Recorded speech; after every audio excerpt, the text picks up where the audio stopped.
Hi guys, welcome back to a new episode of Apps Academy.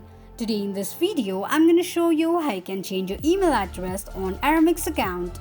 Keep watching the video till the end. To change your email address on Aramex, firstly go ahead and open your Aramex application. The home page of Aramex application will appear on the screen. Click on My Account option at the bottom right corner of the page. Now tap on Email Address option. On the next page, enter a new email address that you'd like to change to and tap on Change Email Address option. Confirm changing of your email by tapping on Confirm.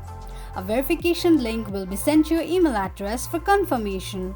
Open your email address and click on Verification link sent by Aramex, or else click on Confirm Email option. This is how you can change your email address on your Aramex account quickly and easily, just in few steps. If you have any thoughts or queries, let us know in the comments section.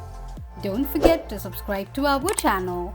Also press the notification bell icon so that YouTube will notify you whenever we post a new video. I hope this video was helpful to you. Thank you so much for watching.